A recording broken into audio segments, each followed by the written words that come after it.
مولاي صل وسلم دائما ابدا على حبيبك خير الخلق كلهم. مولاي صل وسلم دائما ابدا على حبيبك خير الخلق كلهم.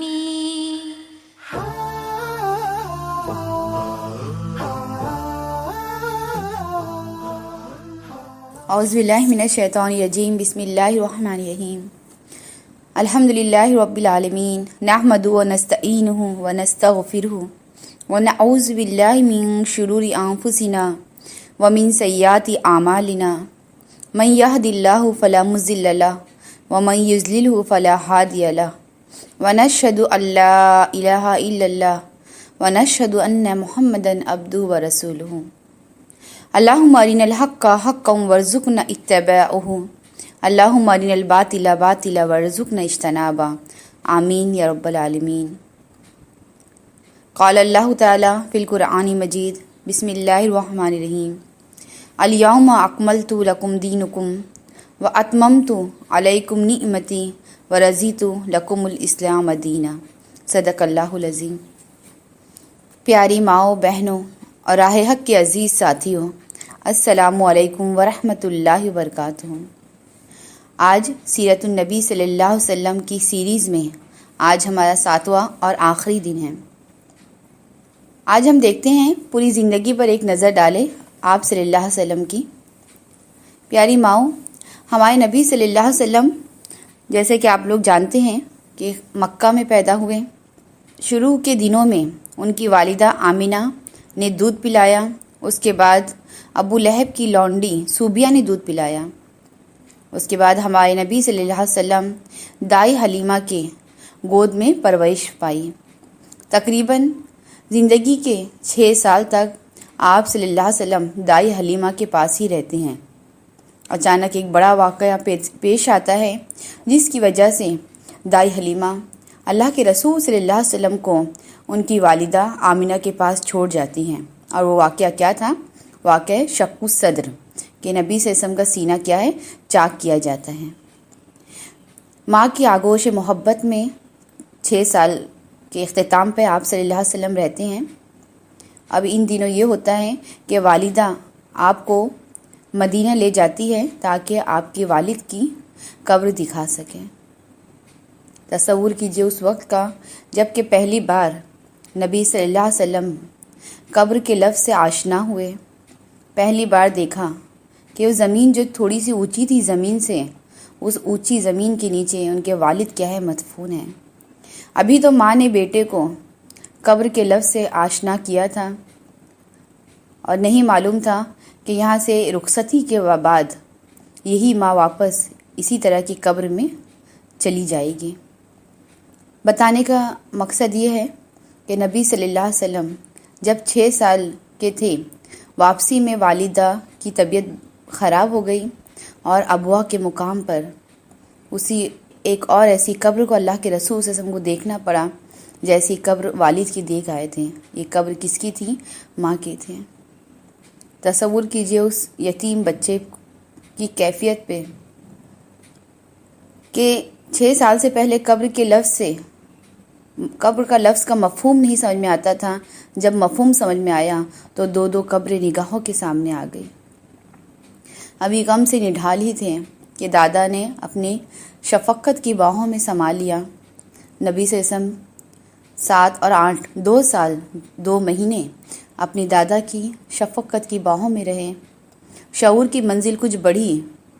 ایک مرتبہ پھر قبر نے ان کے والد دادا کو بھی اپنی باہوں میں سمیٹ لیا. 8 سال 2 مہینے میں 3 قبر کو دیکھ چکے تھے. سینہ جو ہے غم سے نڈھال ہو چکا تھا. دادا نے مرتے وقت وصیت کی تھی کہ ابو طالب کو کہ محمد صلی اللہ علیہ وسلم کو تم اپنی کفالت میں لے لینا. اب نبی صلی اللہ علیہ وسلم 8 سال کے بعد اپنے چچا کی کفالت میں رہنے لگے.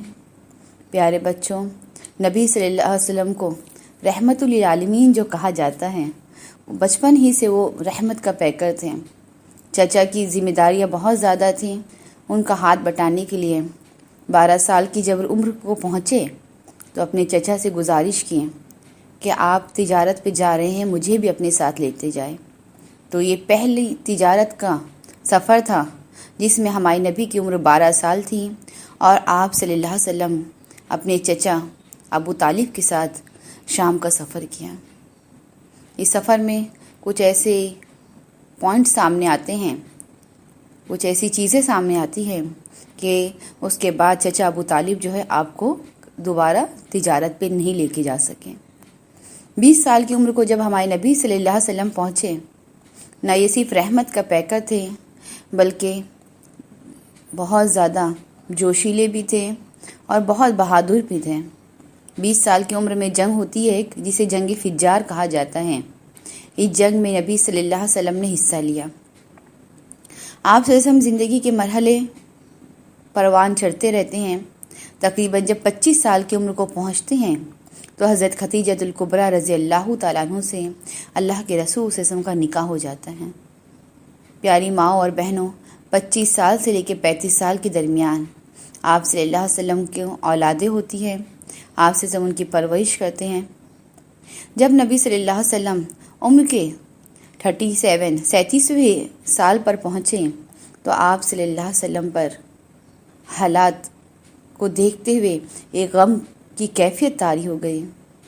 لوگ شرک میں بری طرح ملوث تھے، لوگ بچیوں کو زندہ زمین میں ڈال دیتے تھے، گناہ اور تاریخیاں جو ہے پورے ماحول پر چھائی ہوئی تھیں۔ آپ سے ہم اداسی کی کیفیت میں رہتے ہیں۔ 37 سال سے لے کے 3 سال تک لگاتار 38 39 40 یہ 3 سال لگاتار اللہ کے رسول سے ہم غار ہیرا میں اپنی زندگی کو گزارتے ہیں۔ آپ سے ہم اپنے گھر آتے جاتے رہتے ہیں اور یاد کرتے رہتے ہیں کہ کون ہے جو اس دنیا کو بنانے والا ہے، کون ہے جو تاریخیوں کو دور کرنے والا ہے۔ پیاری بہنوں، ہے نا، حدیث میں ہے کہ جب بندہ اپنے رب کی طرف بڑھتا ہے تو رب اسے کیا کرتا ہے؟ نوازتا ہے۔ اللہ کے رسول صلی اللہ علیہ وسلم نے 3 سال اپنے رب کو تلاشا۔ 40ویں سال کے اختتام پر اللہ تعالیٰ اپنے نبی کو بھی نوازتا ہے۔ 40 سال کی عمر میں نبی صلی اللہ علیہ وسلم کو نبوت اور رسالت کی کیا ہے؟ نعمت عطا ہوتی ہے۔ 40 سال میں نبی صلی اللہ علیہ وسلم کو نبوت کا درجہ مل جاتا ہے۔ اس کے بعد اللہ کے رسول صلی اللہ علیہ وسلم نے یہ کام کو بخوشی ادا کیا۔ جب 3 سال تک دعوت کا کام کرتے ہیں، نبی کی عمر 43 سال مکمل ہو چکی، 44 سال کا آغاز ہوتا ہے کہ اب اللہ تعالیٰ حکم دیتا ہے کہ اے نبی اپنی دعوت کو کیا کرو؟ اب اپنے رشتہ داروں تک پہنچاؤ۔ اللہ کے رسول صلی اللہ علیہ وسلم اب اس سلسلے میں کیا ہے؟ کام کرنے لگتے ہیں۔ یہ جو دعوت کا جو 4تھا سال تھا، جسے کیا کہا جائے گا؟ نبوت کا 4تھا سال، عمر کا 44واں سال، یہ سال جو ہے اللہ کے رسول صلی اللہ علیہ وسلم کی زندگی کا بہت مشکل سال ہوتا ہے۔ اس میں لوگ آپ کو ستاتے بھی ہیں، آپ کے ساتھیوں کو بھی تکلیفیں دیتے ہیں، یہاں تک کہ جب نبی صلی اللہ علیہ وسلم کی زندگی کے 45واں سال شروعات ہوتی ہے، اللہ کے رسول صلی اللہ علیہ وسلم صحابہ کرام کو حبشہ کی طرف ہجرت کا حکم دیتے ہیں۔ ہجرت حبشہ 1 سال میں 2 مرتبہ ہوئی تھی، ایک 5ویں نبی کے آغاز میں اور ایک 5ویں نبی کے اختتام میں۔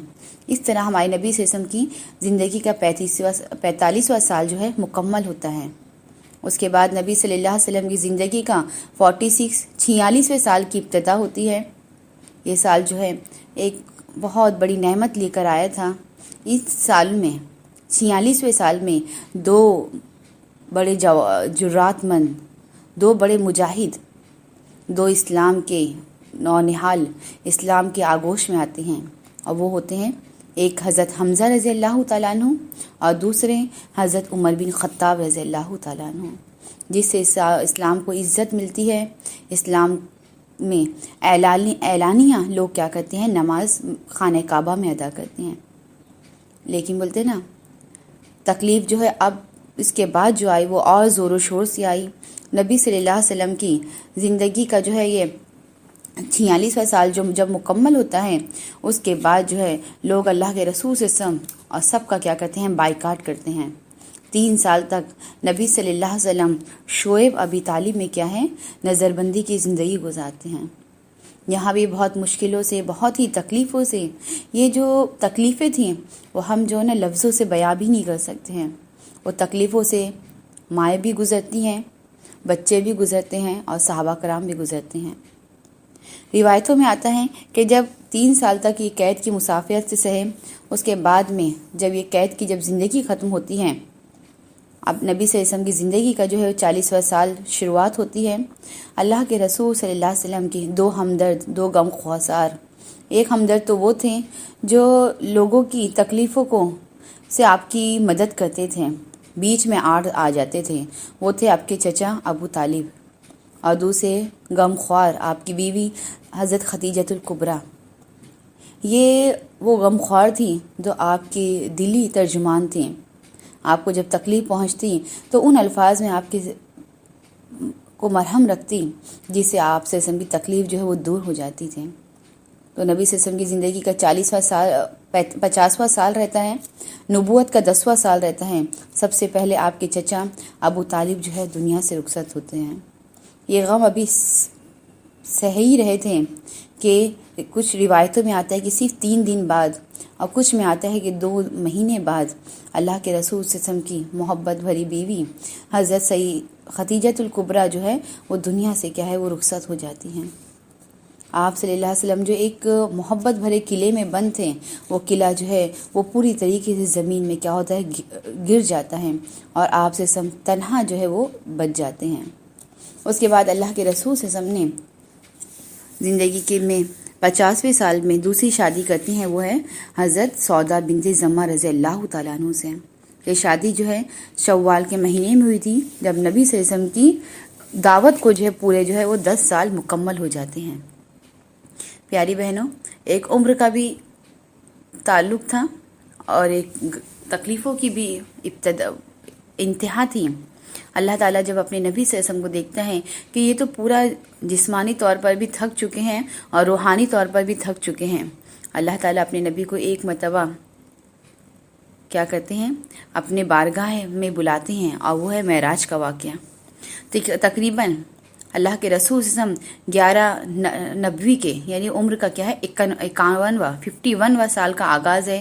اللہ کے رسول کو معراج کی کیا ہے سعادت حاصل ہوئی.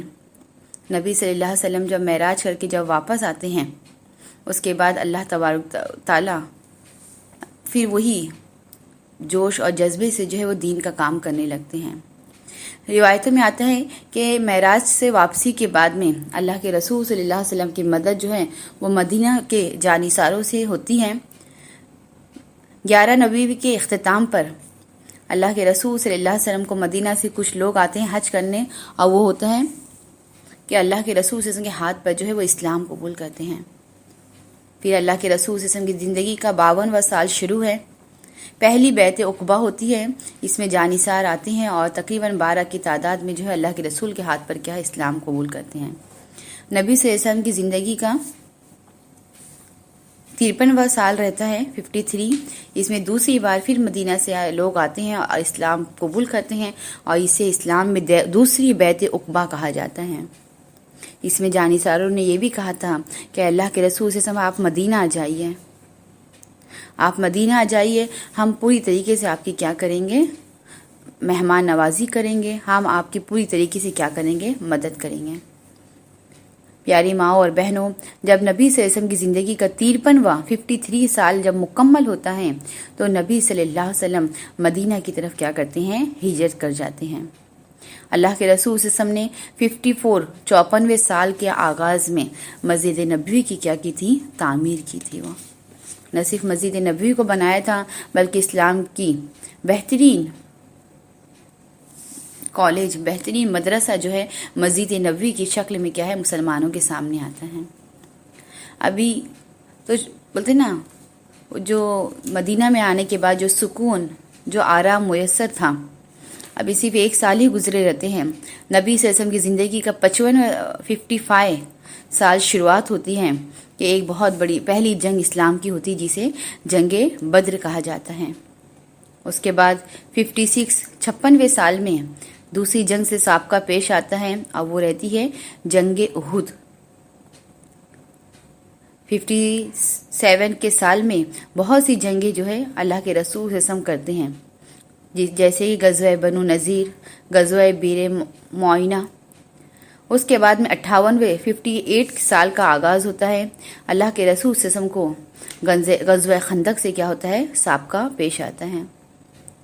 اس کے بعد جب کفار یہ دیکھتے ہیں کہ جنگوں سے بھی اتنی جنگیں ہو چکی ہے، مسلمان اپنی جگہ پوری طرح پہاڑ کی طرح کیا ہے وہ کھڑے ہیں، ان کو کوئی ہرا نہیں سکتا ہے۔ اب جو وار کیا جاتا ہے نبی صلی اللہ علیہ وسلم اور ازواج مطہرات کے کیا ہے عزت پر وار کیا جاتا ہے۔ 59 کا سال تھا، اللہ کے رسول صلی اللہ علیہ وسلم کی بیوی حضرت عائشہ رضی اللہ تعالیٰ عنہ کی عزت پر وار کیا جاتا ہے، جسے واقعہ افک کہا جاتا ہے۔ اس کے بعد میں 60 سال کا اختتام رہتا ہے، جس میں نبی صلی اللہ علیہ وسلم صلح حدیبیہ کا معاملہ جو ہے وہ طے کرتے ہیں۔ 60 سال کی پوری زندگی میں، پورے سال میں اللہ کے رسول صلی اللہ علیہ وسلم نے بڑے بڑے کارنامے انجام دیے۔ اس سال میں نبی صلی اللہ علیہ وسلم نے مختلف بادشاہوں کے نام خطوط لکھے اور اسلام کا جو کیا بہترین طریقے سے تبلیغ کی۔ نبی صلی اللہ علیہ وسلم کی زندگی کا 61واں سال کا 60 سال کے اختتام پہ اللہ کے رسول صلی اللہ علیہ وسلم پہلا عمرہ ادا کرتے ہیں۔ اس کے بعد میں 61ویں سال کا آغاز ہوتا ہے، اللہ کے رسول صلی اللہ علیہ وسلم ایک بڑی جنگ صحابہ کرام کو بھیجتے ہیں، وہ جنگ ہوتی ہے۔ اس میں پہلی بار کیا تھا، عرب کے علاوہ دوسرے ملک کے لوگ سے سابقہ پیش آتا ہے، جسے رومی کہا جاتا ہے، اور اس جنگ کو جنگ موتا کہا جاتا ہے۔ پیاری بہنوں، یہ وہ جنگ تھی جس میں مسلمان صحابہ جو بڑے بڑے تھے، اس میں کیا ہوئے تھے، شہید ہوئے تھے۔ اس کے بعد نبی صلی اللہ علیہ وسلم کی زندگی کا 61واں سال اختتام ہوتا ہے۔ اس میں نبی صلی اللہ علیہ وسلم مکہ جو ہے وہ فتح کرتے ہیں۔ تقریباً جو مکہ فتح کی جو تاریخ ہے اسلام میں کہ ہجرت کا 8واں سال ہوتا ہے اور رمضان کا مہینہ ہوتا ہے، نبی صلی اللہ علیہ وسلم کی زندگی کا کیا ہے 61 سال کا کیا ہے اختتام ہوتا ہے۔ پیاری ماؤں اور بہنوں، نبی صلی اللہ علیہ وسلم کی زندگی کا 61 سال کا اختتام تھا اور نبی صلی اللہ علیہ وسلم کو نے فتح مکہ کیا۔ اس کی تاریخ جو ہے رمضان 8 ہجری ہے۔ نبی صلی اللہ علیہ وسلم نے جب مکہ فتح کیا تو فتح کرنے کے بعد ایک فاتح کی حیثیت سے آپ صلی اللہ علیہ وسلم مکہ میں داخل ہوئے۔ آپ صلی اللہ علیہ وسلم کے ساتھ تقریباً 1000 کا لشکر تھا اور آپ اپنی اونٹنی قصوہ پر سوار تھے۔ پیاری بہنوں، عاجزی و انکساری کا پیکر بنے ہوئے تھے۔ کیفیت یہ تھی کہ آپ صلی اللہ علیہ وسلم کی پیشانی مبارک بار بار آپ کی اونٹنی قصوہ کے کجاوے سے ٹکراتی تھی۔ آپ صلی اللہ علیہ وسلم نے اونٹ پر بیٹھے بیٹھے ہی طواف کیا۔ اس کے بعد آپ صلی اللہ علیہ وسلم نے خانہ کعبہ کو بتوں سے پاک اور صاف کیا۔ اللہ کے رسول صلی اللہ علیہ وسلم نے خانہ کعبہ کے اندر 2 رکعت نفل نماز ادا کی۔ روایتوں میں آتا ہے کہ اس وقت خانہ کعبہ کی چابی جس شخص کے ہاتھ میں تھی ان کا نام عثمان بن طلحہ تھا۔ جب اللہ کے رسول صلی اللہ علیہ وسلم عثمان بن طلحہ سے خانہ کعبہ کی چابیاں لے رہے تھے تو پیاری بہنوں وہ منظر کو یاد کر لیجئے کہ ایک مرتبہ ماضی میں یہی عثمان بن طلحہ ہاتھوں میں خانہ کعبے کی چابیاں رہتی ہیں اور اللہ کے رسول صلی اللہ علیہ وسلم نبی بنانے کے 4 سال کی بات ہے یہ کہ اللہ کے رسول صلی اللہ علیہ وسلم نے خانہ کعبہ میں نماز پڑھنے کی خواہش کا اظہار عثمان بن طلحہ سے کیا اور عثمان بن طلحہ نے یہ چابیاں دینے سے انکار کر دیا۔ اس وقت اللہ کے رسول صلی اللہ علیہ وسلم نے اس سے کہا تھا کہ ایک وقت آئے گا کہ یہ چابیاں جو ہے وہ مسلمانوں کے اختیار میں ہوگیں۔ اس وقت عثمان بن طلحہ نے زور سے کہہ لگایا اور کہا، کیا اس وقت قریش مر جائیں گے؟ اس کو یقین ہی نہیں تھا کہ یہ بات جو ہے وہ سچ ہونے والی ہیں۔ آج وہ بات سچ ہو گئی کہ آج کعبے پر مسلمانوں کی حکمرانی تھی اور عثمان بن طلحہ خود اپنے ہاتھوں سے اللہ کے رسول صلی اللہ علیہ وسلم کو خانہ کعبہ کی چابیاں دے رہا تھا۔ لیکن یہ تو رحمت للعالمین کے پیکر تھے نا۔ اللہ کے رسول نے عثمان بن طلحہ سے کہا کہ آج تک تم نے یہ چابیاں سنبھالی ہیں اور اس کے بعد بھی خانہ کعبہ کی چابی جو ہے تمہاری ہی ذمہ داری پر ہوگی۔ آپ نے نہ اسے یہ کہا کہ ماضی میں تم نے ایسا کیا تھا اور نہ اس کو کسی گری ہوئی نظر سے دیکھا، بلکہ آپ نے کیا ہے معافی کا معاملہ کیا۔ اس کے بعد اللہ کے رسول صلی اللہ علیہ وسلم کعبہ کے اندر 2 رکعت نماز ادا کرتے ہیں۔ آپ کے ساتھ 2 خوش نصیب صحابی حضرت اسامہ اور حضرت علی رضی اللہ تعالیٰ عنہ رہتے ہیں۔ کسی روایتوں میں آتا ہے کہ حضرت علی اور حضرت طلحہ جو اللہ کے رسول صلی اللہ علیہ وسلم کے ساتھ رہتے ہیں۔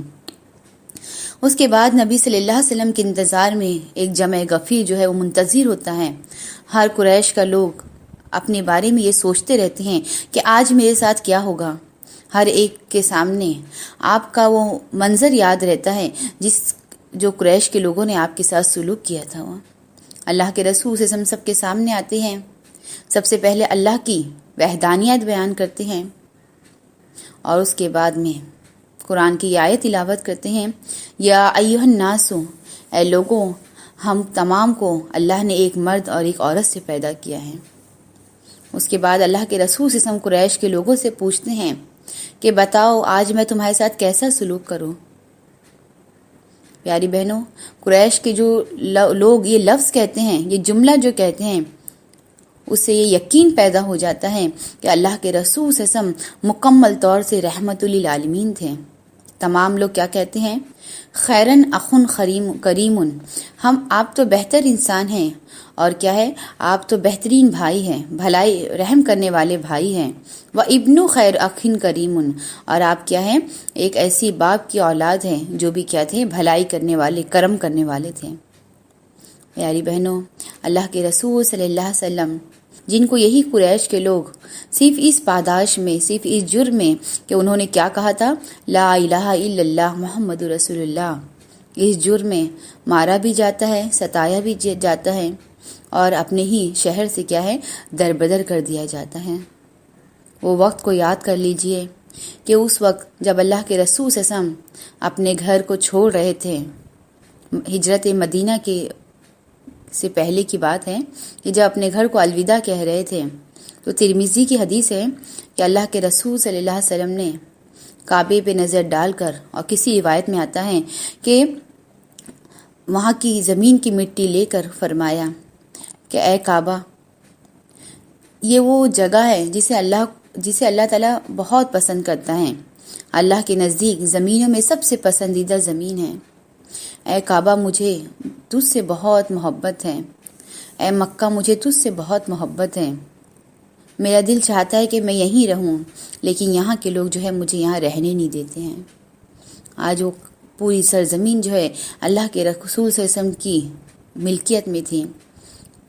اللہ کے رسول صلی اللہ علیہ وسلم نے تمام ماضی جو اللہ کے رسول کی نگاہوں میں تھا، اس کے بعد اللہ کے رسول صلی اللہ علیہ وسلم نے لوگوں سے کیا کہا، بہت اہمیت کی حامل ہے یہ لفظ۔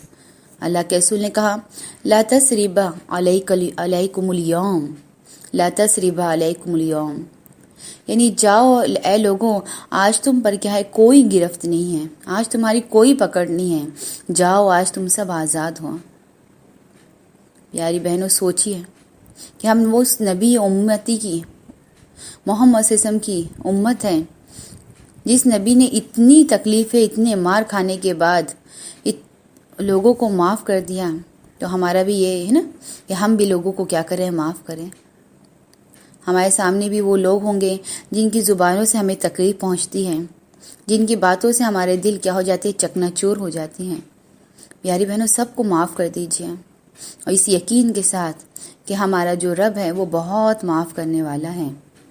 اگر اللہ تعالیٰ ہمارے گناہوں پہ پکڑتا تو آج جو ہے ہم کو وہ نعمت اتنی عطا نہیں کرتا۔ اللہ ہمیں کیا کر رہا ہے، معاف کر رہا ہے، اور مہلت ہمیں دے رہا ہے، تو ہمیں بھی کیا کرنا ہے، اللہ کے بندے کو معاف کرنا ہے، اپنے دل کو کیا کرنا ہے، صاف کرتے جانا ہے، کیونکہ اللہ کو معاف کرنے والے لوگ بہت پسند ہیں۔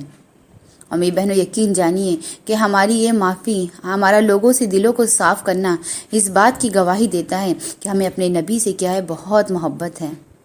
ہمیں تو اسی تکلیف باتوں سے ہوتی ہے نا، کوئی یا تو ہمیں ہماری ذات کو لے کے کوئی مذاق کر لیتا ہے یا کوئی کچھ جملے ہمارے لیے بول دیتا ہے، اس نبی نے تو لوگوں کی مار کھانے کے بعد بھی لوگوں کو کیا کیا، معاف کیا۔ آگے بڑھتے ہیں۔ اللہ کے رسول صلی اللہ علیہ وسلم نے حضرت بلال حبشی رضی اللہ تعالیٰ عنہ کو حکم دیا کہ اے بلال کعبہ میں کیا کرو، اذان دو۔ پیاری بہنوں، حضرت بلال رضی اللہ تعالیٰ عنہ نے سب سے پہلے خانہ کعبہ میں اذان دی۔ جب حضرت بلال رضی اللہ تعالیٰ عنہ اذان دے رہے تھے، عبداللہ بن مسعود رضی اللہ تعالیٰ عنہ کے تصور میں وہ وقت یقیناً یاد آ گیا ہوگا کہ یہی وہ کعبہ ہے جہاں پر میں نے اللہ کی کبریائی لوگوں کو سنانے کی کوشش کی، تو اس جرم میں قریش کے لوگوں نے مجھے اتنا مارا تھا کہ میری پورے جسم سے کیا ہے، خون نکلنے لگے تھے۔ ابو بکر رضی اللہ تعالیٰ عنہ کے ذہنوں میں بھی اپنا ماضی گھوم رہا ہوگا کہ ایک مرتبہ اللہ کے رسول سے لوگوں کو اللہ کی کبریائی بیان کرنے کے لیے کھڑے ہوتے ہیں تو قریش کے لوگ اتنا مارتے ہیں۔ ابو بکر صدیق جب مدد کے لیے آتے ہیں تو چہرہ اور ناک میں کیا ہے، فرق کرنا مشکل ہو جاتا ہے، اتنا ابو بکر صدیق رضی اللہ تعالیٰ عنہ کو مارا جاتا ہے۔ یہ وہی نبی امی ہیں جس نے اس کعبے میں اللہ کی کبریائی بیان کرنے کے لیے جب سجدہ کیا تھا تو سجدے سے سر اٹھے تھے تو لوگوں نے گلا گھونٹنے کی کوشش کی تھی۔ ماضی نگاہوں میں رہتا ہے، لیکن نبی کا حال یہ رہتا ہے کہ المعافی کا کیا ہے، اعلان کر دیتے ہیں۔ اللہ کے رسول صلی اللہ علیہ وسلم نے فتح مکہ کے بعد تمام لوگوں کو معاف کرنے کے بعد ایسی فتح جو آج تک کسی نے نہیں دیکھی ہوگی، وہ فتح جو اللہ کے رسول صلی اللہ علیہ وسلم کرتے ہیں۔ نہ یہ صرف مکہ فتح تھا بلکہ اللہ کے رسول صلی اللہ علیہ وسلم نے دلوں کو بھی کیا کیا تھا، فتح کر لیا تھا، اور یہ فتح کی وجہ کیا تھی، معاف۔ میری بہنوں، معافی وہ چیز ہے جو انسان کے دلوں کو کیا کرتی ہے، فتح کرتی ہے۔ اس کے بعد نبی صلی اللہ علیہ وسلم رمضان میں مکہ فتح کرتے ہیں اور شوال 8 ہجری میں ہی جنگ حنین جو ہے وہ پیش آتی ہیں۔ اس میں بھی مسلمان کیا ہوتے ہیں، کامیابی سے ہمکنار ہوتے ہیں۔ اب نبی صلی اللہ علیہ وسلم کی زندگی کا جو ہے وہ 61ویں سال جو ہے وہ مکمل ہو جاتا ہے۔ نبی صلی اللہ علیہ وسلم کی زندگی کا 62ویں سال کا آغاز ہوتا ہے۔ اللہ کے رسول صلی اللہ علیہ وسلم اپنی زندگی کا سب سے آخری جنگ، جسے جنگ تبوک کہا جاتا ہے، اس میں کیا ہوتے ہیں، حصہ لیتے ہیں۔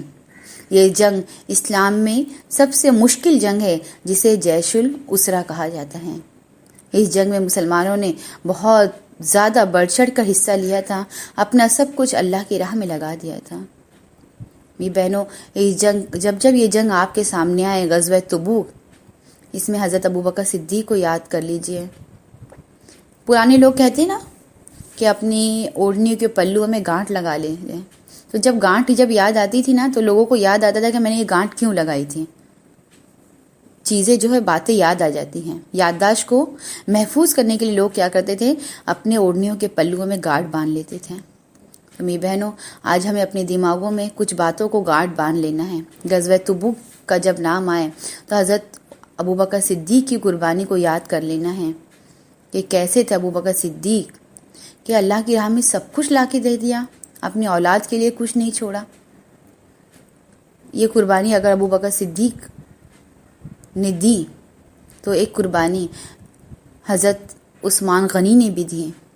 ہر طرف سے اللہ کے رسول پکار رہے تھے اور سب طرف سے سامنے حضرت عثمان غنی آ جاتے تھے۔ اللہ کے رسول صلی اللہ علیہ وسلم نے آخر کار کہا کہ عثمان، آج کے بعد اللہ تمہارے کسی عمل سے کیا ہے، تمہارے بارے میں مواخذہ نہیں کرے گا۔ پیاری بہنوں، روایتوں میں آتا ہے کہ اس وقت ایک ایسی ماں تھی جس نے اپنا چھوٹا سا بچہ اللہ کے رسول صلی اللہ علیہ وسلم کے سامنے لا کے رکھ دیا تھا۔ اللہ کے رسول صلی اللہ علیہ وسلم نے اس ماں سے کہا تھا کہ اس اولاد کو، اس بچے کو میں کیا کروں؟ اس نے کہا تھا کہ اللہ کے رسول، میں جانتی ہوں کہ جنگ میں جو سامنا جو ہے جب ہوتا ہے دشمن سے، یا تو تلواروں کی ضرورت پڑتی ہے یا تیر یا کمانوں کی۔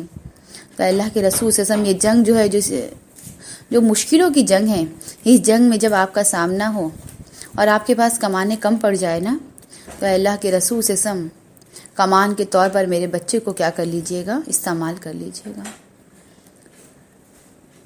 جب یہ غزوہ تبوک میں یہ دو چیزیں میرے سامنے ہمیشہ رہتی ہے، میں یہ سوچتی ہوں کہ اللہ کیسے تیرے جانثار تھے ابو بکر، کیسی جانثار تھی یہ ماں کہ سب کچھ تیری راہ میں قربان کر دیا۔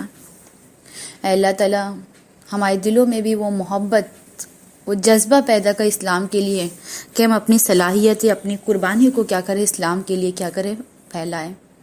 میری بہنوں، جذبے تو بہت ہیں ہمارے اندر، کثرت سے دعائیں ہونا چاہیے کہ یہ جذبے کیا بن جائیں، عمل کا پیکر بن جائیں۔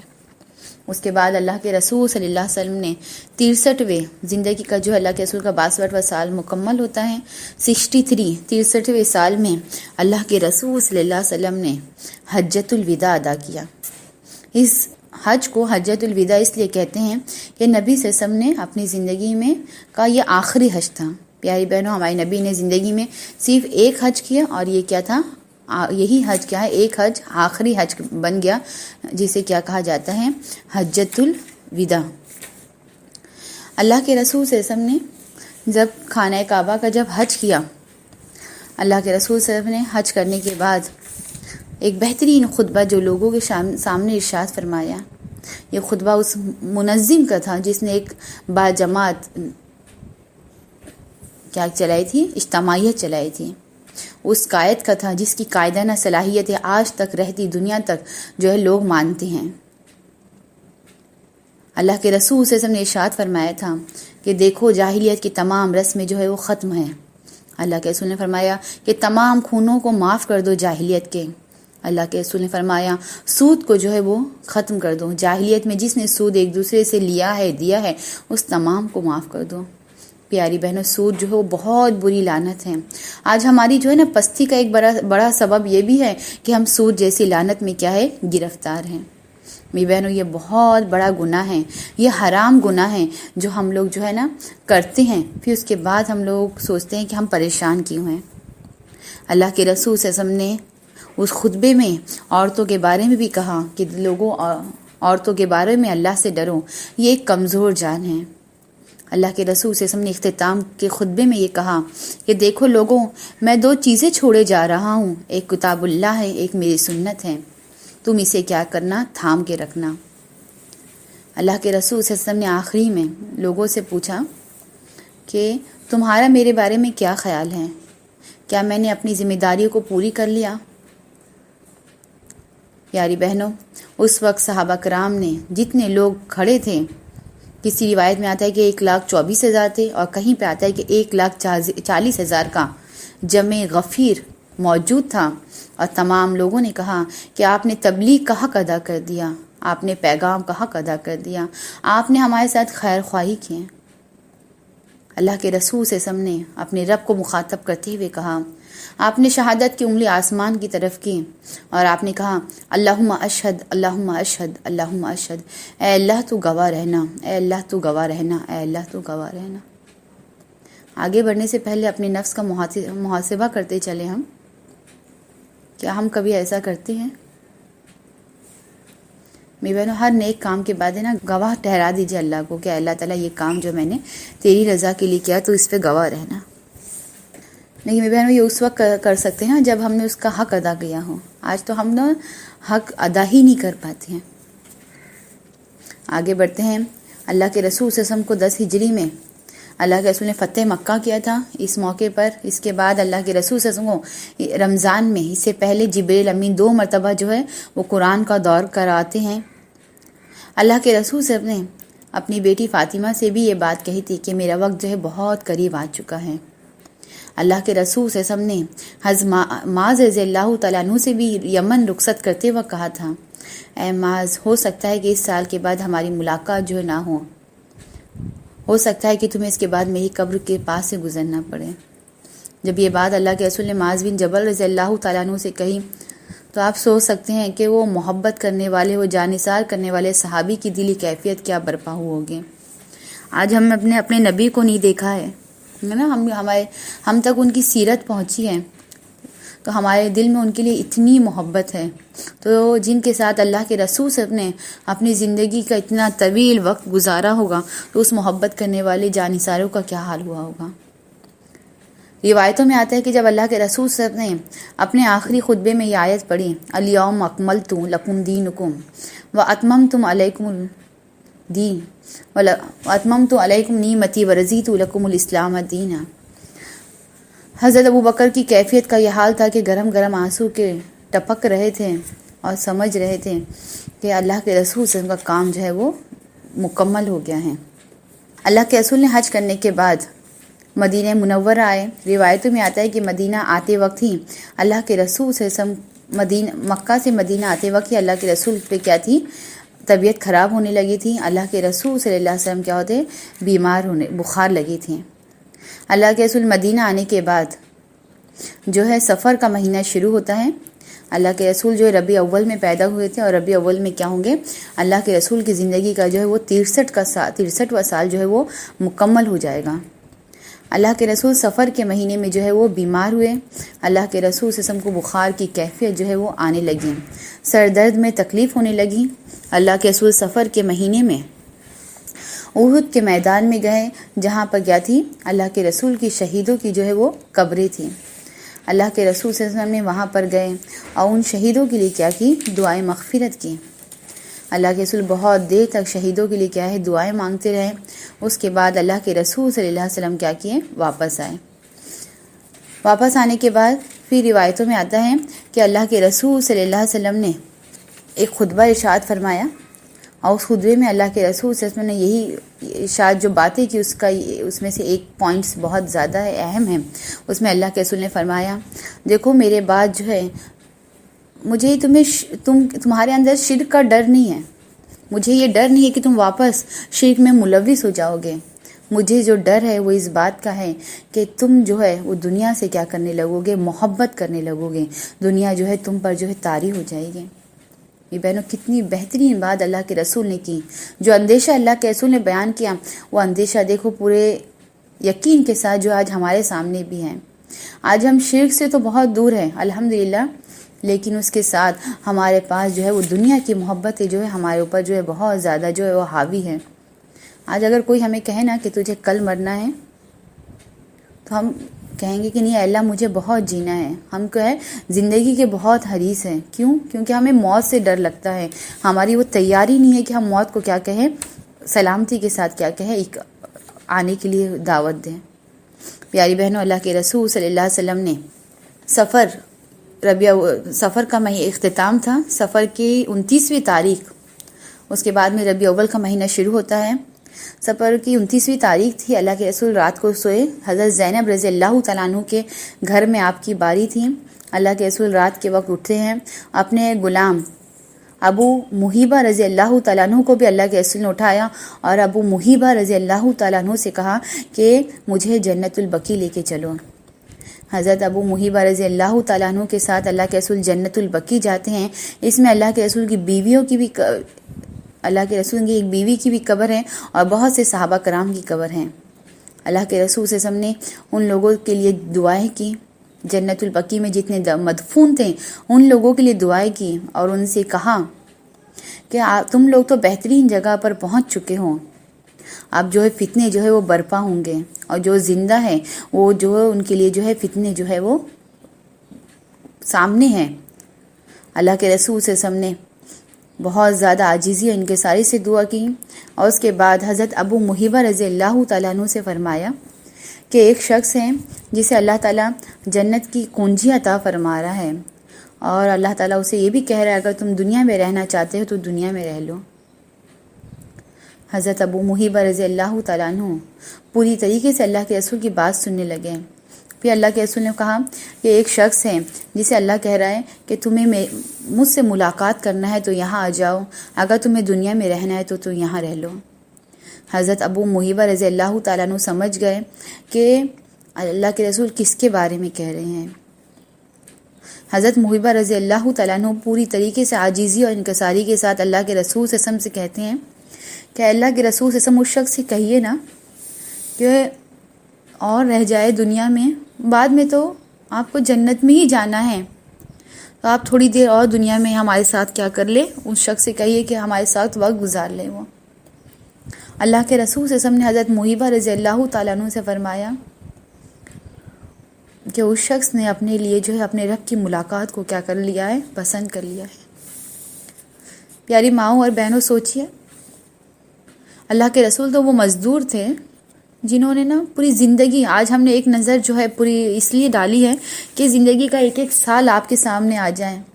ہر سال ایک بڑی جنگ تھی، ہر سال جو ایک بڑی تکلیف تھی جسے اللہ کے رسول سے ہم سامنا کرتے کرتے گزرے تھے، اور آج جو ہے وہ اپنی زندگی کے 63ویں ایئرز کو جو ہے مکمل کر رہے تھے۔ ایک مزدور بھی جب ریگولر کام کرتا ہے نا وہ تھک جاتا ہے، یہ تو ایک ایسا مزدور تھے جنہوں نے اپنا خون بھی لگا دیا تھا، اپنا گوشت بھی لگا دیا تھا، اپنی ہڈی بھی اللہ کی راہ میں لگا دی تھی وہ۔ اب وہ مزدور جو ہے پوری طریقے سے تھک چکا تھا۔ اس مزدور نے، جب انسان کو بہت تھکن ہوتی ہے نا تو انسان ایسی کسی تلاش میں رہتا ہے جس سے اس کو سکون مل جائے، اور اس مزدور کی تلاش میں کیا سکون کہاں ملے گا اس مزدور کو؟ اپنے رب سے ملاقات کر کے، اپنے رب کے پاس جا کر۔ تو ابو محیبہ رضی اللہ تعالیٰ عنہ سے اللہ کے رسول نے کہا کہ نہیں محیبہ، وہ مزدور جو ہے بہت تھک چکا ہے، وہ مزدور کو سکون چاہیے۔ اس مزدور نے اپنے رب کی ملاقات کو کیا کر لیا ہے؟ پسند فرما لیا ہے۔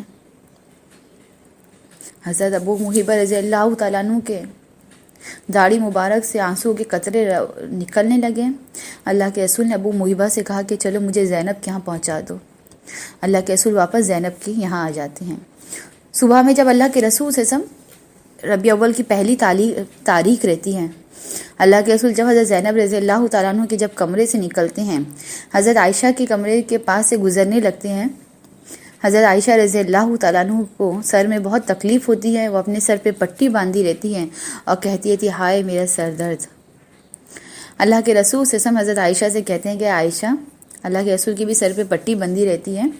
روایتوں میں آتا ہے کہ یہ جو اللہ کے رسول نے کے جو بیماری کے جو ایام تھے، کسی روایت میں 11 دن اور کسی میں 13 یا 14 دن آتا ہے، سفر کے آخر سے لے کے ربیع اول کی 11 تاریخ تک اللہ کے رسول کہتے ہیں سر درد میں بہت بری طرح مبتلا رہتے ہیں۔ اللہ کے رسول کی پیشانی پہ کیا رہتے ہیں؟ ہمیشہ پٹی بندھی ہوئی رہتی ہے۔ اللہ کے رسول حضرت عائشہ رضی اللہ تعالیٰ عنہ سے کہتے ہیں کہ عائشہ میرے بھی سر میں بہت درد ہیں۔ حضرت عائشہ رضی اللہ تعالیٰ عنہ پھر کہتی ہائے میرا سر درد۔ اللہ کے رسول سے حضرت عائشہ کی اس ادا پر، بہت کم عمر بیوی رہتی نا، اللہ کے رسول کو بہت محبت رہتی ہیں۔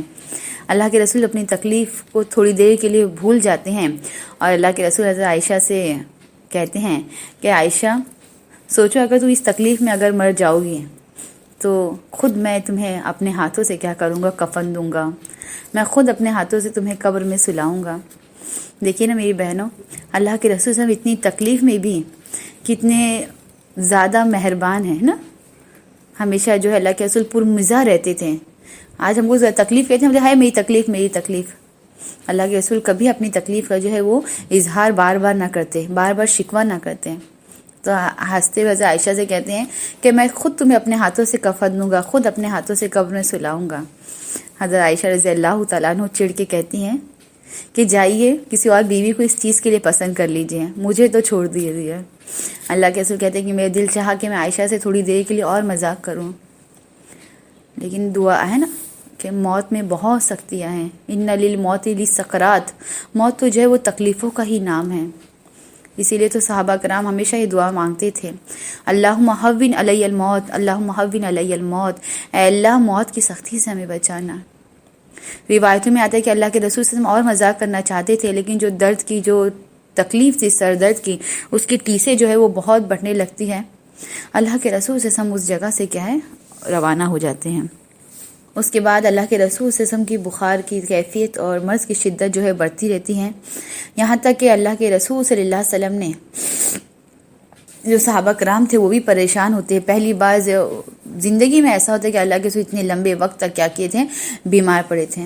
اللہ کے رسول صلی اللہ علیہ وسلم جو صحابہ کرام کے رہنما تھے، محبت کرنے والے رفیق تھے، وہ 5 دن لگاتار، آخری دن زندگی کے 5 دن جو ہے وہ لگاتار جو ہے وہ بخار کی کیفیت بھی ہوتی ہے، اور اللہ کے رسول صلی اللہ علیہ وسلم پہ کیا ہے وہ غشی بھی طاری ہوتی ہے۔ روایتوں میں آتا ہے کہ اللہ کے رسول صلی اللہ علیہ وسلم 5 دن پہلے جو نماز ادا کرتے ہیں، اس کے بعد اللہ کے رسول نے اپنی زندگی میں 17 نمازیں جو ہے ابو بکر صدیق رضی اللہ تعالیٰ عنہ نے لوگوں کو پڑھائی تھی۔ اللہ کے رسول سے ہم 5 دن پہلے جو کہتے ہیں، لوگوں سے کہتے ہیں کہ جاؤ مختلف کنویں سے پانی لاؤ اور ان کنووں کا پانی مجھ پر بہاؤ۔ اللہ کے رسول کو نہلایا جاتا ہے، لیکن اس کے بعد بھی اللہ کے رسول صلی اللہ علیہ وسلم کی جو ہے نا تھوڑی دیر افاقہ ہوتا ہے، پھر بیماری میں کیا ہے تکلیف بڑھ جاتی ہے۔ اللہ کے رسول سے ہم وفات سے 4 دن پہلے جمعرات کا دن رہتا ہے، اللہ کے رسول سخت تکلیف سے دوچار ہوتے ہیں۔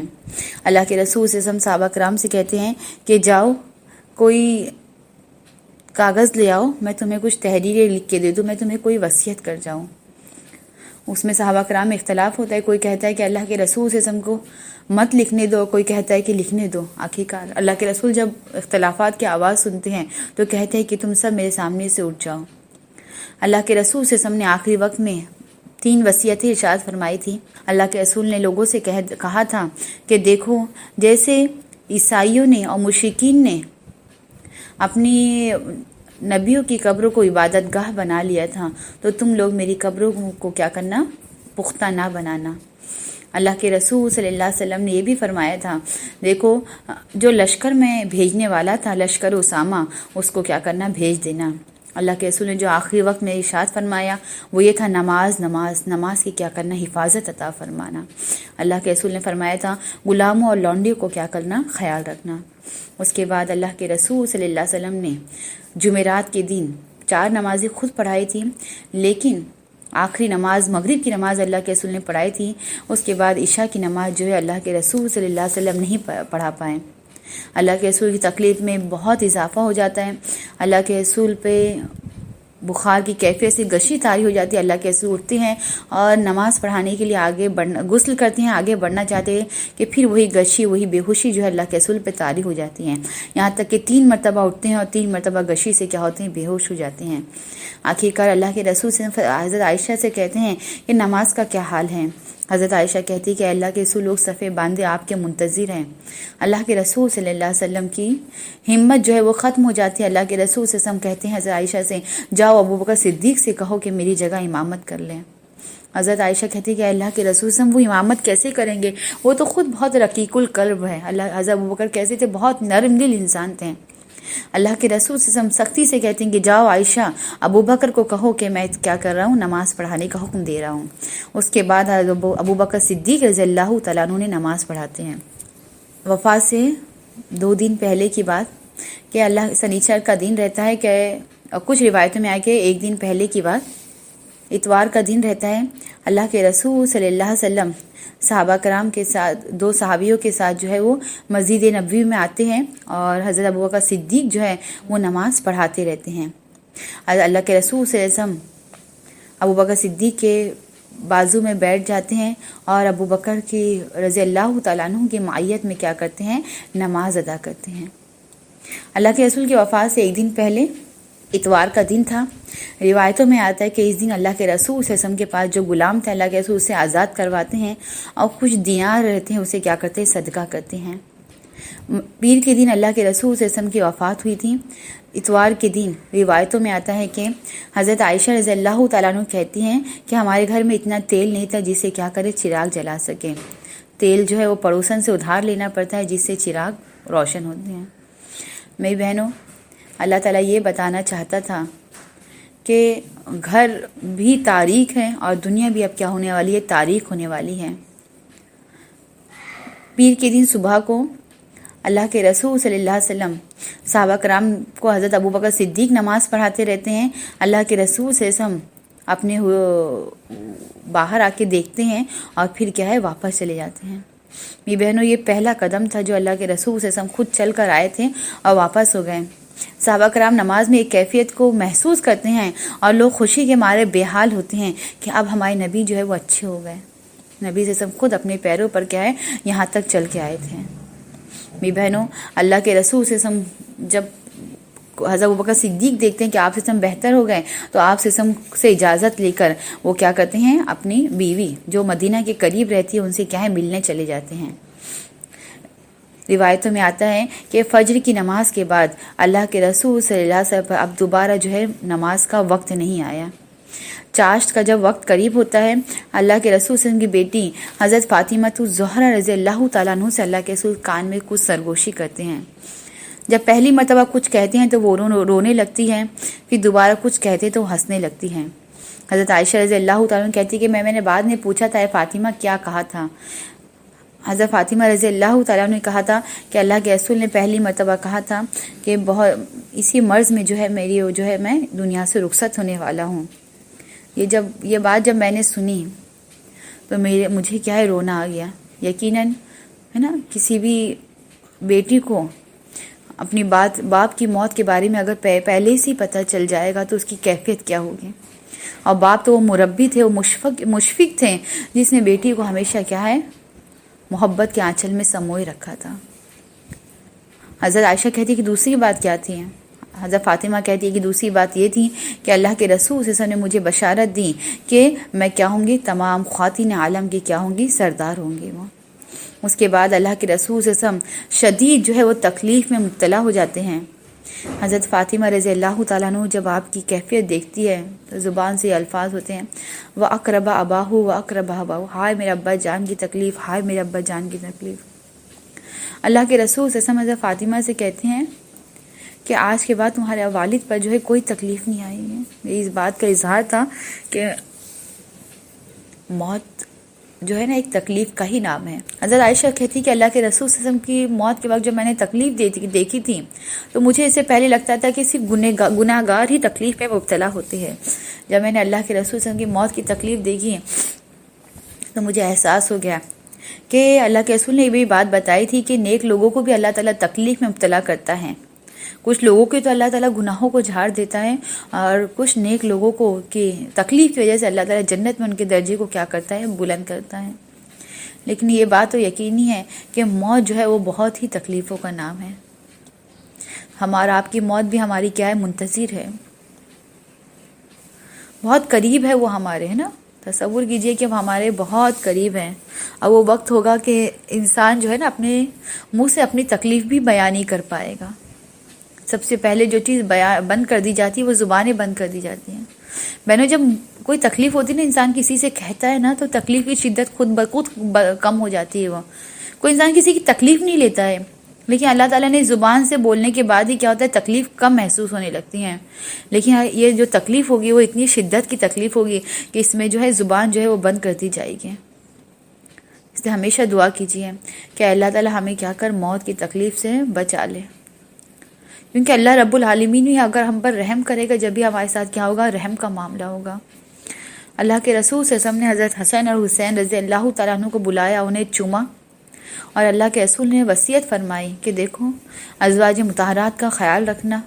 جیسے جیسے گھڑی کے لمحات بڑھتے جا رہے تھے، ہر منٹ ہر سیکنڈ، اسی طرح اللہ کے رسول صلی اللہ علیہ وسلم کی تکلیف بھی جو ہے وہ بڑھتی جا رہی تھی. وہ اللہ کے رسول صلی اللہ علیہ وسلم نے حضرت عائشہ سے یہ بھی فرمایا کہ عائشہ، جو خیبر کے میں یہودی عورت نے جو مجھے زہر کا جو کھانا کھلایا تھا، ایک ہی لقمہ میں نے جو کھایا تھا، مجھے ایسا لگ رہا ہے کہ وہ زہر کی تکلیف بھی جو ہے مجھے اپنے اندر محسوس ہو رہی ہے. ایک تکلیف جو زہر کی محسوس ہو رہی تھی، ایک تکلیف جو سر درد کی ہو رہی تھی، ایک تکلیف جو بخار کی کیفیت میں کی ہو رہی تھی. ہر تکلیف جو ہے اللہ کے رسول صلی اللہ علیہ وسلم پر واضح ہو رہی تھی. اللہ کے رسول صلی اللہ علیہ وسلم نے پھر صحابہ کرام کو بلایا اور نصیحت کی، نماز نماز نماز نماز کی حفاظت کرنا، اور اپنی لونڈی اور غلام کے بارے میں اللہ کے رسول نے کیا، جو تمہارے پاس ہیں اس پر کیا کرنا، رحم کا سلوک کرنا. اور اس کے بعد اللہ کے رسول پر نزع کی کیفیت سوار ہو گئی. میری بہنوں، جب انسان پہ نزع کی کیفیت سوار ہوتی ہے نا، انسان کچھ بول نہیں پاتا ہے. اللہ کے رسول حضرت عائشہ رضی اللہ تعالیٰ عنہ کہتی ہے کہ میں نے اپنے اوپر سہارا دیکھ کر نبی صلی اللہ علیہ وسلم کو بٹھا رکھا تھا. تصور کیجئے کہ حضرت عائشہ کی دلی کیفیت کیا ہوگی وہاں، کہ محبت کرنے والا شوہر جو ہر حال میں حضرت عائشہ سے محبت کرتے تھے، وہ آج جو ہے زخم درد کا پورا جسم جو ہے، جس کے تکلیف میں مبتلا ہے، جس کے پاس اتنی طاقت نہیں ہے کہ جو خود بیٹھ پائے، اپنے اوپر ٹیک لگا کے بیٹھے ہیں، لگا کے رکھا ہے. حضرت عائشہ وہ خوش نصیب صحابیہ ہیں، بیوی ہے جس کی گود میں اللہ کے رسول صلی اللہ علیہ وسلم کی روح جو ہے وہ پرواز کی تھی. حضرت عائشہ رضی اللہ تعالیٰ عنہ کہتی ہے کہ آخری وقت میں اللہ کے رسول سے ملنے حضرت عبد الرحمن بن ابو بکر رضی اللہ تعالیٰ عنہ آتے ہیں، جن کے ہاتھ میں مسواک رہتی ہے. اللہ کے رسول صلی اللہ علیہ وسلم کو بولنے کی ہمت نہیں ہوتی ہے، اللہ کے رسول ان کو مسواک کو دیکھتے رہتے ہیں. جب انسان محبت کا پیکر ہوتا ہے نا، تو وہ محبوب کی ہر نظروں کو سمجھ جاتا ہے، حضرت عائشہ تو محبت کا پیکر تھی، محبوب کی نظروں کو دیکھ رہی تھی کہ محبوب جو مسواک کو دیکھ رہا ہے، فوراً سمجھ جاتی ہے، اللہ کے رسول کی طرف دیکھتی ہے، کہتی ہے کہ اللہ کے رسول کیا مسواک کرنا چاہتے ہیں؟ اللہ کے رسول سے سر کو ہلاتے ہیں، جواب حامی ہوتا ہے۔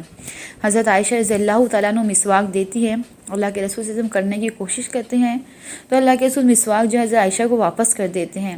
یہ اس بات کا اظہار تھا کہ عائشہ مسواک جو ہے بہت کڑک ہے، وہاں موت کے وقت ہے نا، ہر چیز جو ہے، کیونکہ جسم جو ہے نا کی قوتیں جو ہے وہ ختم ہونے لگتی نا، تو ہر چیز مشکل ہوتی ہے۔ وہ آج دیکھیے ہم لوگ لا الہ الا اللہ کتنی آسانی سے پڑھ لیتے ہیں نا، دن میں کتنی مرتبہ یہ کلمہ کہتے ہیں، لیکن موت کے وقت جو تکلیف ہوتی نا، انسان کی زبان سے ایک کلمہ بھی بہت مشکل سے نکلتا ہے، کیونکہ وہ زخموں سے چور ہوتا ہے۔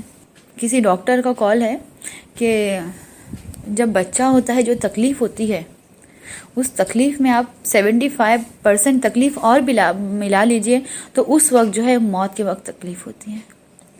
پیاری بہنوں، اولاد ہوتے وقت سوچیے کتنی تکلیف، اس میں اتنی زیادہ تکلیف کو ملا لے تو وہ موت کی تکلیف ہے۔ اللہ کے رسول صلی اللہ علیہ وسلم حضرت عائشہ کو مسواک واپس کرتے ہیں۔ حضرت عائشہ رضی اللہ تعالیٰ عنہ اپنے منہ میں مسواک کو خوب دیر تک چباتی ہے، جب مسواک نرم ہو جاتا ہے تو اللہ کے رسول صلی اللہ علیہ وسلم کو پھر مسواک حضرت عائشہ رضی اللہ تعالیٰ عنہ دیتی ہیں۔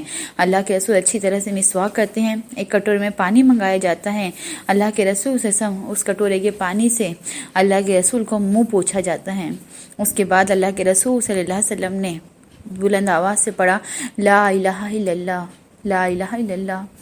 پھر اللہ کے رسول سے نے یہ کہا اللہم للموت لی سکرات، اے اللہ موت کے لیے کتنی تکلیف ہے، اے اللہ موت کے لیے کتنی تکلیف ہے۔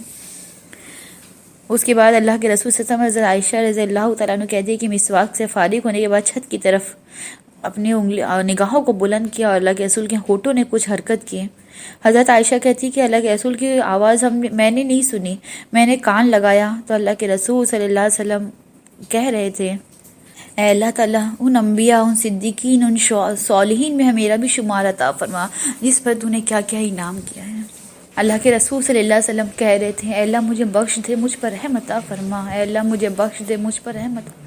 جو خود بخشے بخشائے تھے، رحمت للعالمین کا پیکر تھے، وہ یہ جملے کہہ رہے تھے، اور اس کے جو آخری لفظ اللہ کے رسول صلی اللہ علیہ وسلم نے ارشاد فرمایا اے اللہ مجھے رفیق اعلیٰ میں پہنچا دے، اللہم رفیق الاعلیٰ، اے اللہ مجھے رفیق اعلیٰ میں پہنچا دے، یعنی بلند مقام پر ملاقات کا رفیق یعنی دوست اپنے رفیق اعلیٰ سے کیا کر دیں، مجھے ملا دیں۔ آخری مرتبہ 3 مرتبہ اللہ کے رسول نے اللہم رفیق الاعلیٰ، اللہم رفیق الاعلیٰ لفظ کہا، اور اس کے بعد حضرت عائشہ رضی اللہ تعالیٰ عنہ کہتی ہیں کہ جو سب سے پہلے جس چیز نے مجھے محسوس کیا کہ اللہ کے رسول کی جسم سے جو ہے وہ روح نکل چکی تھی، وہ اللہ کے رسول کا ہاتھ جو تھا وہ جھک گیا تھا۔ وہ اس طرح اللہ کے رسول سے کسی روایت میں آتا ہے کہ 11 ربیع اول، کسی میں آتا ہے کہ 12 ربیع اول کو جو ہے وہ چاشت کے بعد جو ہے وہ اللہ کے رسول کی عمر جو ہے وہ 63 سال جو مکمل ہو چکی، دنیا سے کیا ہوئے وہ اللہ کے رسول پردہ فرمائے گئے۔ وہ اللہ کے رسول صلی اللہ علیہ وسلم کی موت کے بعد کسی کو یقین نہیں آ رہا تھا کہ اللہ کے رسول صلی اللہ علیہ وسلم مر چکے ہیں۔ حضرت عمر بھی پریشان تھے، حضرت ابوبکر صدیق رضی اللہ تعالیٰ عنہ آتے ہیں تو حضرت ابوبکر صدیق رضی اللہ تعالیٰ عنہ اللہ کے رسول صلی اللہ علیہ وسلم کی سب سے پہلے حجرے میں آتے ہیں اور اللہ کے رسول صلی اللہ علیہ وسلم کی پیشانی کو چوم لیتے ہیں، اور جو اظہار کرتے ہیں ابوبکر صدیق رضی اللہ تعالیٰ عنہ، وہ اس چیز کا اظہار ہوتا ہے کہ اے نبی صلی اللہ علیہ وسلم ہم نے آپ سے محبت کی تھی، جو آنسو جو بہہ رہے تھے وہ آنسو اس چیز کا اظہار تھے کہ آپ نے جس مشن کو تھام رکھا تھا اس مشن کو کیا ہے ہم کبھی نہیں چھوڑیں گے۔ ابوبکر صدیق رضی اللہ تعالیٰ عنہ لوگوں کے سامنے آئے اور ابوبکر صدیق نے لوگوں سے کہا کہ وما محمد الا رسول، محمد بھی اسی طرح رسول تھے جس طرح کے پہلے رسول تھے، قد خلت من قبلہ، پہلے کی بھی رسول کیا ہے دنیا سے رخصت ہو چکے ہیں۔ حضرت عمر اور صحابہ کرام تمام لوگ جو ہے آنسو بہا رہے تھے، لیکن ہر ایک کی آنسو میں جو ہے وہ ایک بلند مقصد تھا۔ ابوبکر صدیق رضی اللہ تعالیٰ عنہ نے فرمایا تھا اللہ کے رسول سے آپ کی موت بھی اچھی ہے، آپ کی زندگی بھی بہترین ہے۔ اے اللہ کے رسول سے آپ کی عظمتوں کی داستان نہ ہم جو زبان سے بیان کر سکتے ہیں، نہ ہمارے آنسو جو ہے اس چیز کا کیا ہے حق ادا کر سکتے ہیں۔ اے اللہ کے رسول سے آپ اپنی نبی ہے نا، آپ نے کیا کی تھی، اسلام کی خدمت کی تھی۔ اے اللہ تعالیٰ ہمیں بھی کیا کر اپنے نبی کی طرح اسلام کی خدمت کرنے والا بنا۔ اللہ کے رسول صلی اللہ علیہ وسلم اور صحابہ کرام تمام لوگوں کے آنکھوں سے آنسو روا تھے، اور ہر آنسو اس چیز کا اظہار تھے کہ ہمارا جینا بھی اسلام کے لیے، ہمارا مرنا بھی اے نبی تیرے ہی دین کے لیے ہے۔ اے نبی صلی اللہ علیہ وسلم، ہم زمانے کو سکھائیں گے تیرا طرز حیات، ہم زمانے کو سکھائیں گے تیرا طرز حیات، تو سے اقرار یہ کرتے ہیں رسول عربی۔ پیاری بہنوں، اللہ کے رسول صلی اللہ علیہ وسلم نے جس مشن کے تحت اپنی زندگی کے 23 سال مکمل کیے تھے، اس مشن کو ہمیں اپنا زندگی کا طرز حیات بنانا ہے، اس پیغام کو ہمیں عام کرنا ہے۔ ایسا نہ ہو کہ یہ آنسو ہمارے وقتی آنسو بن جائیں، جو ہمارے چہرے پر تو ظاہر ہو، لیکن ہمیں اپنی زندگی میں کیا ہے کوئی انقلاب ہم نہ برپا کریں۔ نبی کی زندگی کا مشن ایک انقلاب تھا، ایک دعوت تھی۔ ہمیں بھی اس مشن کو لے کے آگے بڑھنا ہے، اس مشعل سے، اس چراغ سے دنیا کو منور کرنا ہے، جس چراغ سے اللہ کے رسول صلی اللہ علیہ وسلم نے منور کر گئے تھے۔ اگر ہم نے ایسا کیا تو یقین جانیے کہ ہم رسول عربی کی محبت کا حق ادا کریں گے۔ اگر ہم نے ایسا نہ کیا تو یہ محبت جو ہے صرف جذباتی اظہار نہ بن جائے۔ اور اللہ کے رسول صلی اللہ علیہ وسلم سے ایک صحابی ملنے کے لیے آتے ہیں اپنی زندگی میں، تو اللہ کے رسول سے کہتے ہیں وہ صحابی کہ اللہ کے رسول سے مرنے کے بعد میدان حشر میں آپ کی ملاقات کہاں ہوگی؟ تو اللہ کے رسول نے فرمایا کہ 3 جگہ، ایک جگہ حوض کوثر پہ میں ملوں گا، ایک جگہ جب وزن کیا جائے گا تمہارے میزان کو تو اس وقت وہاں ملوں گا، اور ایک جگہ پل صراط کے راستے پر۔ تو میری بہنوں، ہمیں اپنے نبی صلی اللہ علیہ وسلم سے وہاں ملاقات ہوگی تو ہمیں وہ کام کر جانا ہے کہ ہم ان کا سامنا جو ہے وہ بہت خوشی کے ساتھ کریں۔ ایسا نہ ہو کہ کہیں وہی رسول عربی جو محبت و عشق میں اپنی امت کے مبتلا تھا، ہم سے کیا ہے منہ نہ پھر جائے۔ ہمیں یہ آج یہ اقرار کر کے اٹھنا ہے کہ ہمیں آپ سے سچی محبت ہے، ہماری زندگی جو ہے آپ کے مشن کے ساتھ ہی کیا ہوگی مکمل ہوگی۔ ہماری زندگی کا مقصد آپ کے پیغام کو کیا ہے عام کرنا ہے۔ وآخر دعوانا ان الحمدللہ رب العالمین۔